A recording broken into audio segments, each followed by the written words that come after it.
Selamat pagi, kita berjumpa lagi pada pertemuan yang ke-9. Nah, kali ini kita akan membicarakan topik tentang reproduksi teks dengan pendekatan aliwahana.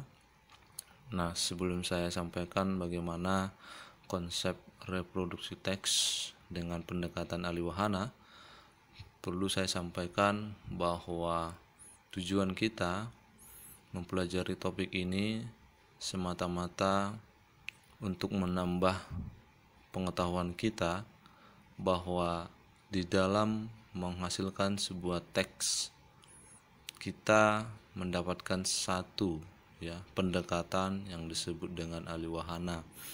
Nah, tentu dalam hal ini pendekatan aliwahana akan membawa kita kepada keragaman kreativitas sebuah karya yang mampu dihasilkan oleh manusia dengan inovatif, ya. Artinya bahwa sebuah karya akan mampu dikembangkan melalui cara-cara yang sedemikian rupa, namun tetap membawa makna atau pesan yang akan disampaikan kepada para pembaca, para pendengar, atau para audiens. Nah, itu hal yang akan coba kita lihat. Nah, oleh karena itu nanti ada beberapa konsep yang perlu saya sampaikan, khususnya tentang bagaimana yang dimaksud dengan teks itu, kemudian nanti pada prinsipnya seperti apa yang dimaksud dengan pendekatan aliwahana. Nah, dua hal ini akan coba kita lihat pada slide-slide berikutnya.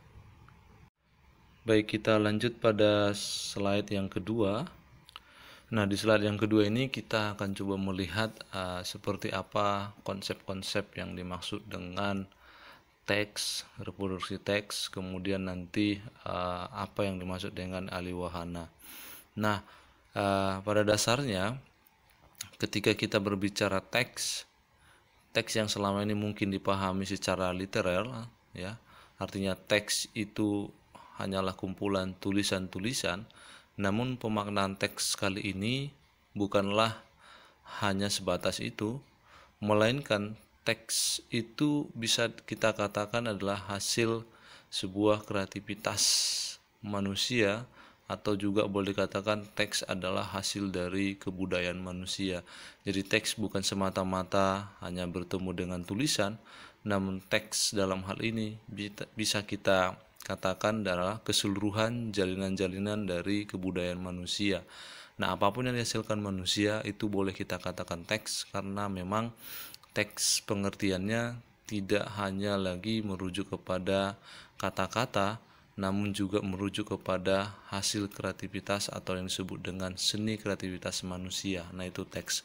Nah, sementara reproduksi teks itu sendiri artinya pada dasarnya adalah menghasilkan ulang. Nah, ketika satu teks sudah dapat dihasilkan, nah itu bisa kita hasilkan lagi yang baru. Dengan kata lain, kita sedang mereproduksi teks. Produksi itu dapat kita artikan adalah menghasilkan, sementara itu artinya mengulang. Jadi reproduksi teks itu berarti kita menghasilkan ulang teks yang baru dari teks yang sudah ada atau teks yang lama. Jadi dengan kata lain boleh kita katakan ketika kita mereproduksi teks berarti kita sedang membuat keragaman teks, ya, keragaman teks dari teks yang sudah ada. Nah, tentu nanti di sini harus ada perbedaan dari bentuknya, ya. Kalaupun makna tetap sama, artinya pesan yang disampaikan tetap sama, namun nanti yang perlu kita lihat adalah ada keragaman, ada hal yang bertambah dari teks A menjadi teks B misalnya. Nah, itu dinamakan adalah reproduksi teks. Nah, tentu mengapa itu bisa terjadi? Karena memang ketika kita melihat satu teks, tentu nanti akan muncul yang namanya respons kita, ya, tanggapan kita atau interpretasi kita kepada teks itu, yang sekaligus nanti membedakan respon orang lain juga melihat teks itu. Jadi mengapa nanti adanya reproduksi teks dan hasilnya tentu berbeda? Karena apa? Cara pandang. Bagaimana interpretasi kita, sekuat mana kemampuan kita melihat satu teks, ya, dengan teks yang lain itu akan berbeda, karena itu terletak kepada penafsiran kita, kemampuan kita memahami unsur-unsur yang terdalam di dalam sebuah teks itu, sehingga kita bisa nanti menghasilkan teks yang baru dari penafsiran kita. Nah, kemudian dalam konteks sastra sebenarnya inilah yang disebut dengan nanti reproduksi teks dengan pendekatan aliwahana. Nah, aliwahana itu sendiri sebenarnya dikemukakan oleh Pak Sapardi Djoko Damono bahwa sebenarnya kata alih wahana itu sebenarnya berasal dari dua kata. Sebenarnya menurut beliau kata alih itu artinya nanti memindahkan, sementara wahana dalam arti kata adalah instrumen atau alat, ya, atau nanti boleh kita katakan nanti sebuah pendekatan yang mencoba mengalihkan, memindahkan satu wahana, satu alat, satu instrumen ke wahana yang lain, ya. Bahasa sederhana seperti itu. Jadi alih wahana adalah satu pendekatan yang dilakukan untuk mengubah teks yang satu, ya. Teks yang satu tentu memiliki wahana yang satu ke bentuk teks yang kedua dengan wahana yang berbeda. Nah, itu yang dinamakan konsep alih wahana. Nah, misalnya seperti ini. Misalnya teks yang pertama itu adalah berupa puisi. Nah, wahananya tentu berbentuk puisi, ya, instrumennya puisi, persyaratan-persyaratan tentang puisi. Nah, ini bisa kita ubah, ya, kita alihkan dengan instrumen yang lain, dengan bentuk yang lain, misalnya musikalisasi puisi. Tentu wahananya sudah berbeda, tidak lagi semata-mata larik-larik dalam puisi, tetapi sudah ditambahkan misalnya musik, ya, alat-alat musik. Nah, itu namanya bentuknya. Nah, ada juga misalnya wahananya adalah atau bentuknya adalah puisi. Nah, kita ubah menjadi bentuk dramatisasi puisi. Nah, itu artinya sudah bertambah, ya, ada perubahan di sana. Ketika membuat drama tentu nanti kita akan perhatikan dialog-dialognya. Nah, itu yang dinamakan aliwahana dalam konsep sastra. Nah, di dalam konsep perfilman sebenarnya seringkali perubahan-perubahan itu, ya, aliwahana itu dilakukan, ya. Misalnya barangkali Anda pernah melihat sebuah film yang diangkat dari novel, misalnya katakanlah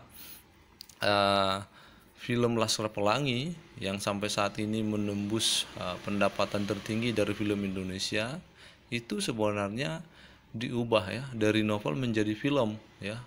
Dan di Indonesia barangkali banyak sekali film-film yang dimunculkan itu sebenarnya diangkat dari kisah penceritaan dalam novel ataupun cerpen, ya. Atau misalnya film Ayat-Ayat Cinta sebenarnya juga berasal dari sebuah karya sastra novel misalnya yang kemudian difilmkan. Nah, perubahan-perubahan ini dalam sebuah film ini, dalam sebuah karya sastra itu lebih khusus disebut dengan istilah ekranisasi, ya.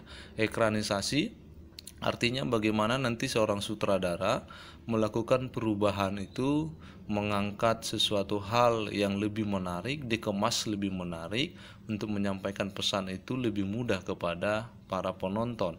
Nah, ini yang namakan ekranisasi. Nah, kita lanjut pada slide yang ketiga. Nah, di slide yang ketiga, ketika kita berbicara sebuah sastra, maka memang secara umum ada beberapa pandangan-pandangan yang menganggap bahwa sastra itu hanya muncul secara tekstual, ya. Artinya sastra itu ya hanya muncul dalam bentuk teks tertulis, padahal sebenarnya sastra itu sudah melampaui, seperti yang saya katakan tadi, tidak hanya semata-mata menjadi sebuah teks tertulis, tapi bisa kita hasilkan dalam bentuk-bentuk yang lain, ya. Apakah nanti teksnya itu berupa audiovisual, apakah teksnya itu nanti berupa bisa hanya gambar saja visual, atau nanti hanya berbentuk animasi-animasi. Nah, itu sebenarnya kita maksudkan di sini adalah dalam bentuk bahwa sastra tidak semata-mata hanya dalam bentuk tekstual saja, melainkan teks sastra itu bisa kita kreativitaskan, kita bentuk, kita jalin dalam keragaman-keragaman di luar dari tekstual yang sebenarnya, tapi kita bisa mengubahnya dalam bentuk apa yang kita sukai, apa yang kita inginkan, dengan catatan kita mau melakukannya semata-mata untuk mendapatkan sebuah cara agar pesan yang akan kita sampaikan itu bisa tersampaikan dengan baik. Nah, itulah yang dimaksud dengan konsepnya, sehingga dalam hal ini adanya perpindahan atau beralihnya sastra ke media lain. Nah, ini yang disebut tadi adalah dengan aliwahana, ya. Aliwahana tentu pada dasarnya nanti selain makna itu bisa disampaikan lebih mudah, sebenarnya dalam hal ini setiap sastra yang kita hasilkan memiliki sebuah potensi pengembangan ekonomi kreatif. Jadi selain tadi memudahkan yang disebut dengan ide-ide atau pesan kepada penonton, nah sebenarnya sastra itu sendiri atau teks itu sendiri memiliki potensi untuk memperoleh pengembangan ekonomi yang kreatif. Dengan arti kata, kita tetap menjual produk teks itu dengan baik, dengan mempunyai seni, dan tentu ketika kita menjualnya tentu kita mendapatkan sebuah profit. Nah, mengapa juga film-film yang diangkat dari novel itu memperoleh profit atau untung yang besar ketimbang hanya menjualnya, karena memang bisa kita lihat kecenderungan masyarakat Indonesia khususnya misalnya lebih senang untuk menonton ya daripada membaca. Nah, itu artinya bahwa setiap teks sastra yang diubah dengan pendekatan aliwahana akan mendapatkan keuntungan, mendapatkan profit ya, pengembangan ekonomi yang kreatif. Nah, itu yang dimaksud dengan bahwa aliwahana mampu memperoleh pengembangan ekonomi yang kreatif. Nah, tentu jenis-jenisnya sangat banyak ya kalau kita lihat, seperti dua contoh yang saya katakan tadi, bahwa teks sastra satu bisa. Baik, kita lanjut pada slide yang keempat ya, masih seputar bagaimana konsep sebuah aliwahana. Nah, di slide yang keempat memang kita bisa melihat bahwa perubahan-perubahan itu ya bisa muncul karena kreativitas manusia. Nah, banyak sekali beberapa cara yang dilakukan oleh para seniman ya, para sastrawan untuk menghasilkan bagaimana seni sastra itu untuk dinikmati lebih baik. Nah, misalnya kita bisa perhatikan dua contoh yang sudah saya sampaikan tadi, bisa berbentuk lirik lagu ya, menjadi komik bisa ya, musikalisasi puisi juga bisa, sinetron juga bisa, drama juga bisa, atau tari. Nah, ini termasuk beberapa konsep bagaimana nanti sebenarnya teks yang satu bisa diubah ke teks yang lain, atau drama, tari, atau skit ya kalau Anda pernah mendengarnya. Nah, itu sangat banyak dilakukan oleh para penyuka atau pecinta dari sastra itu sendiri. Nah, bahkan banyak juga misalnya puisi-puisi yang akhirnya dinyanyikan. Nah, itu juga salah satu bentuk aliwahana sebenarnya. Nah, jika Anda pernah mendengar grup band Bimbo, nah Bimbo itu termasuk salah satu grup band yang sudah melampaui beberapa generasi ya. Dari generasi-generasi yang lama sampai hari ini mereka tetap eksis sebagai grup band. Nah, sebenarnya kalau kita selidiki lagu-lagu yang mereka nyanyikan itu termasuk dalam bentuk aliwahana. Sebenarnya lagu yang mereka nyanyikan itu adalah sebuah aliwahana dari puisi. Jadi ada beberapa lagu, lirik-lirik lagu mereka itu puisi. Misalnya itu puisi yang mereka nyanyikan itu adalah puisi Taufik Ismail yang sering dinyanyikan menjadi sebuah lagu ya. Nah, itu salah satu contoh penerapan yang bisa langsung kita lihat bahwa di Indonesia beberapa aliwahana sebenarnya sudah dilakukan oleh pecinta atau sastrawan atau bahkan penyanyi-penyanyi dalam grup band. Nah, satu contoh lain selain Laskar Pelangi yang saya katakan, mungkin Anda bisa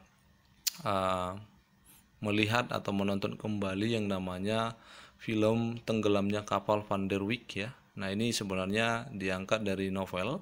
Nah, ketika kita membaca novelnya dan menonton filmnya, nah ini sungguh mungkin akan membawa interpretasi yang baru. Ada yang mengatakan mengapa berbeda, mengapa tidak sama, harusnya jalan ceritanya seperti ini. Nah, itu sebenarnya adalah persoalan bagaimana nanti sang sutradara menginterpretasikan ketika membaca novel dan kemudian difilmkan. Nah, itu konsep-konsepnya. Jadi beberapa contoh penerapan itu bisa kita lihat nanti di dalam sebuah film itu ya. Ketika Anda memang mau mencari tahu, coba Anda bisa unduh nanti film Tenggelamnya Kapal Van der Wijk. Nah, itu durasinya cukup lama. Nah, di situ bisa kita bedakan nanti ketika kita membaca novelnya. Nah, kita lanjut pada slide yang kelima. Nah, tentu di dalam sebuah ahli wahana ada beberapa komponen-komponen yang bisa dieksplorasi ya, yang bisa kita coba kembangkan lebih jauh, dan ini memang tidak terlepas dari komponen-komponen teks itu sendiri. Nah, di dalam teks sastra sebenarnya komponen-komponen yang utama tentu tidak terlepas dari yang disebut dengan unsur-unsurnya ya, unsur-unsur intrinsik dan ekstrinsiknya. Nah, ini nanti kita akan bahas dalam pertemuan-pertemuan berikutnya, khususnya tentang prosa dan puisi ya. Nah, sebenarnya salah satu yang bisa dieksplorasi atau dikembangkan oleh para seniman adalah persoalan topik-topik kehidupan ya. Topik-topik kehidupan atau misalnya persoalan-persoalan kehidupan. Nah, yang bisa kita temukan itu adalah persoalan tema. Nah, tema menjadi sebuah inspirasi atau persoalan-persoalan kehidupan yang diangkat oleh para seniman atau para pecinta sastra. Nah, berdasarkan nanti topik-topik ini menjadi sebuah masukan yang baik untuk lebih dikemas dengan baik dan dikembangkan dengan baik. Nah, itulah mengapa setiap tema yang luar biasa berkaitan erat tentang persoalan kehidupan manusia, nah pasti kalau ingin dihasilkan menjadi sebuah bentuk teks yang lain akan lebih menarik daripada temanya yang umum-umum saja. Nah, salah satu tema yang sering menjadi informasi yang kuat dalam sebuah pengembangannya tentu adalah tema tentang cinta. Nah, selalu menarik ketika kita lihat, katakanlah film-film yang dihasilkan dari novel itu kebanyakan juga bercerita atau mengisahkan tema tentang cinta, persoalan cinta. Apakah cinta itu akhirnya nanti akan membawa dampak yang positif ataupun yang negatif? Nah, itu seringkali diceritakan dengan alur-alur yang menarik. Nah, namun kita lupa menyadari bahwa ternyata selain cinta kepada sesama, ternyata juga beberapa film atau sastra atau pendekatan wahana bisa memunculkan melalui tema cinta, yaitu cinta antara manusia dengan penciptanya, dengan Tuhannya. Nah, ini juga sangat menarik. Mengapa akhirnya banyak juga film-film yang mengangkat bahwa bagaimana sebenarnya manusia itu harus pada akhirnya menyerah dan berserah kepada Tuhannya, atau mengabdi pada Tuhannya, atau menyembah pada Tuhannya. Itu cukup banyak diceritakan di film-film di Indonesia. Nah, di Indonesia misalnya semacam film-film ayat-ayat cinta ya, itu juga dipadukan dengan baik. Jika Anda pernah menontonnya, ini cukup menarik bagaimana pada akhirnya nanti sebuah film itu bisa dipadukan antara tema cinta dengan manusia dengan cinta kepada Tuhan. Nah, termasuk juga film yang jika pernah Anda menontonnya, Kupinang Kau dengan Bismillah misalnya. Nah, itu salah satu contoh juga ya.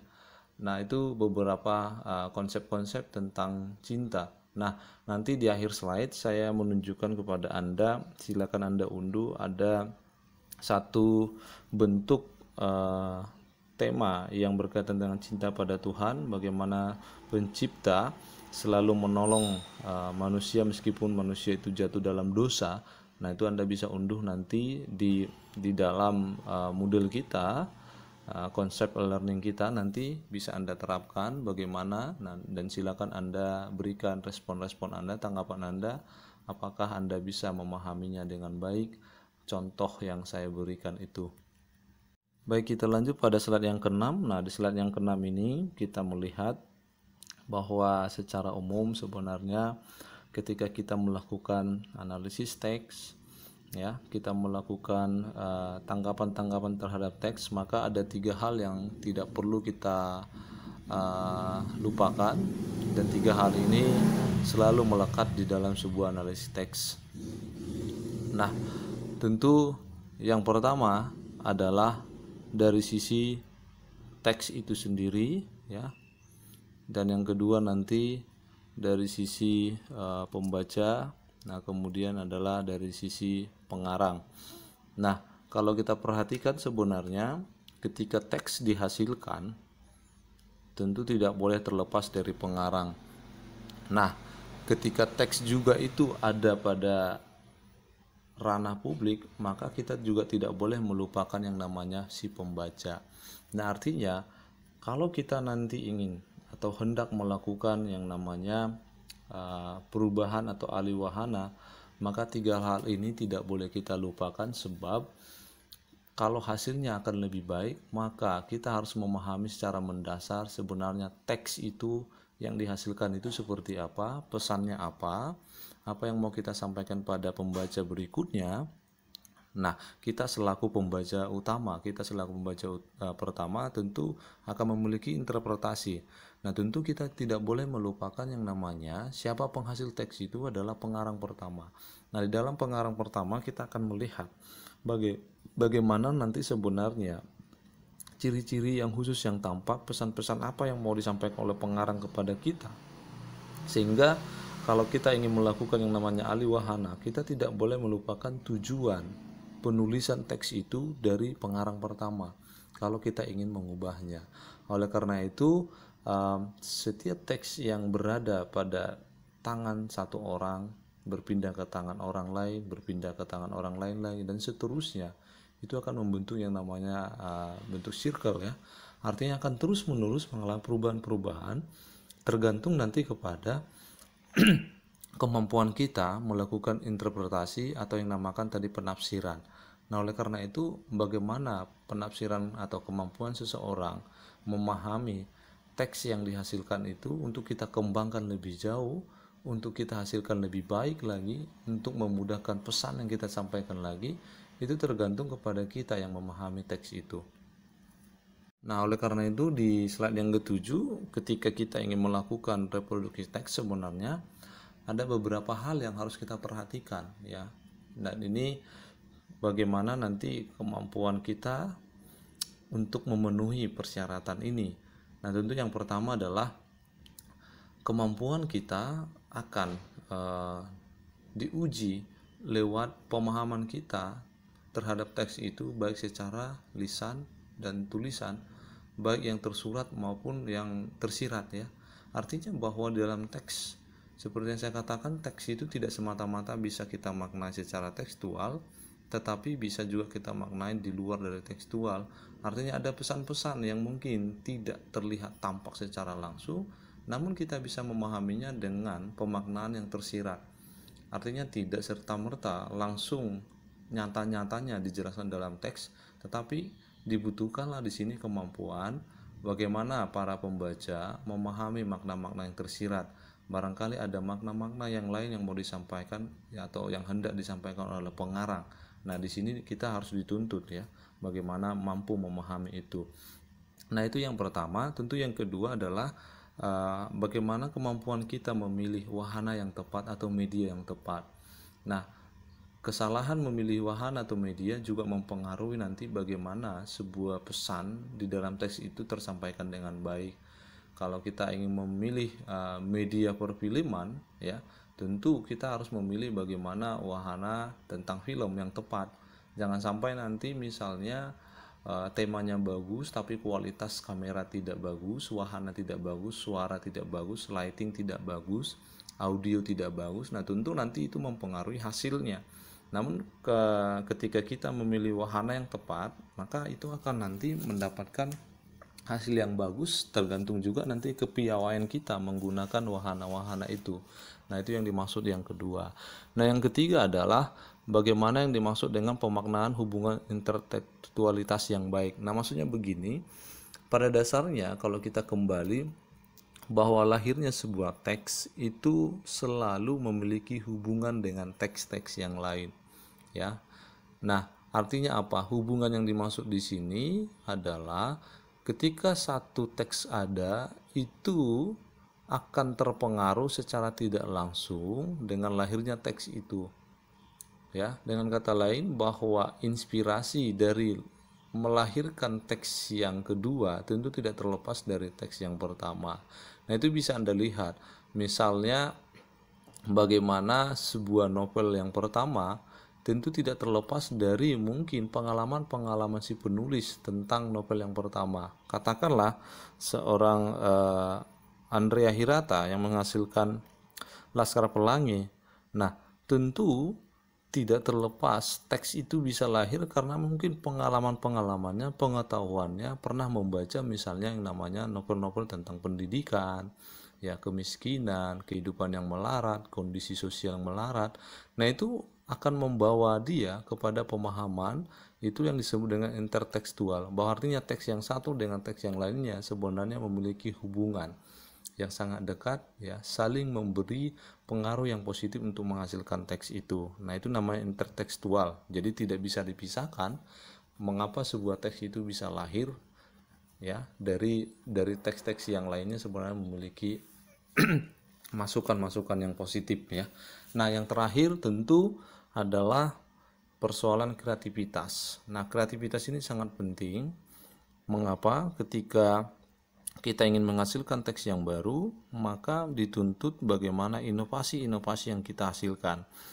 Layaknya seorang tukang, misalnya dia diminta oleh pelanggannya untuk menghasilkan kreativitas yang baru dari katakanlah rumah yang lama menjadi rumah yang baru. Maka seorang tukang ini harus dituntut untuk memiliki kreativitas yang tinggi untuk menghasilkan rumah dengan model-model yang baru barangkali, ya, dengan mungkin tulisan-tulisan yang sangat menarik, ya, konsep rumah yang minimalis. Nah, itu adalah membutuhkan kreativitas. Nah, sama dengan kita ketika nanti kita diminta untuk menghasilkan teks yang baru, maka kreativitas menjadi satu kunci utama agar teks itu akan lebih menarik, dikemas lebih menarik, bagaimana nanti pesannya lebih mudah dipahami, dan pada intinya penonton itu akan lebih tertarik melihat teks yang kita hasilkan daripada teks sebelumnya. Nah, paling tidak seperti itu. Nah, itu kreativitas dituntut. Sehingga kita akan selalu memikirkan mana detail-detail yang belum diangkat dalam teks yang lama, sehingga kita bisa memunculkan itu dalam teks yang berikutnya atau yang baru. Nah, itu yang namakan beberapa hal bagaimana kita nanti bisa menghasilkan teks yang baru kembali. Oke, kita lanjut pada slide yang ke-8. Nah, Anda nanti bisa mengunduh ya beberapa contoh penerapan dari ahli wahana yang seperti yang saya janjikan di awal tadi. Nah, silakan Anda unduh nanti misalnya ahli wahana dari sebuah lagu menjadi skit, ya. Nanti saya akan upload videonya, jadi Anda boleh unduh, silakan dinikmati dan silakan berikan tanggapannya. Kemudian bisa juga ahli wahana dari puisi menjadi lagu, ya. Jadi puisi itu misalnya puisi itu dinyanyikan seperti Bimbo, ya. Kali ini nanti ada contoh yang lain. Nah, silakan Anda coba buka. Kemudian ada juga dari puisi menjadi dramatisasi puisi, ya. Jadi puisi itu dibuat dramanya seperti itu. Nah, itu beberapa contoh. Nah, silakan Anda unduh. Anda akan coba lihat beberapa penerapan itu, dan jika ada punya waktu ya silakan berkreasi sendiri. Mungkin di antara Anda memiliki talenta-talenta khusus yang tadinya hanya membaca puisi tapi Anda bisa nyanyikan. Bagi Anda yang suka menyanyi ya silakan. Itu termasuk namanya bentuk apresiasi sastra dalam bentuk ahli wahana yang sudah Anda hasilkan dengan baik. Nah, baik, kita di pertemuan slide yang ke-9. Nah, itulah beberapa konsep yang sudah saya jelaskan dengan sederhana bagi Anda. Bagaimana konsep reproduksi teks, bagaimana yang dimaksud teks, dan bagaimana yang disebut dengan ahli wahana atau pendekatan ahli wahana. Nah, jika Anda memiliki pertanyaan-pertanyaan, nah silakan Anda ajukan. Kita masuk dalam forum. Kita akan diskusikan lebih lanjut persoalan-persoalan yang ingin Anda tanyakan kepada saya. Nah, jika memang tidak ada, saya ucapkan terima kasih, ya. Semoga Anda mengikuti hari-hari Anda lebih baik dari hari ini, ya. Dan semoga Anda selalu dalam kondisi semangat dan sehat. Nah, kita akan lanjut pada slide yang berikutnya. Nah, di slide yang ke-10 yang terakhir, Anda jika ingin memahami lebih lanjut penjelasan yang saya sampaikan, nah silakan Anda mencari sumber rujukan atau sumber buku yang tertera dalam slide ini. Anda boleh menambah beberapa informasi khususnya tentang bagaimana teks dan alih wahana ya, yang cukup penting juga untuk sebagai sebuah karya sastra, sebagai sebuah penikmat sastra, kita harus memahami bagaimana sastra itu dihasilkan, ya, teks itu dihasilkan. Nah, ini Anda boleh membacanya dari 2 buku yang sudah saya berikan untuk Anda. Baik, sekian pertemuan kita. Di pertemuan berikutnya kita akan membicarakan topik-topik yang baru lagi, dan terima kasih pada Anda. Semoga Anda dalam keadaan sehat. Selamat pagi.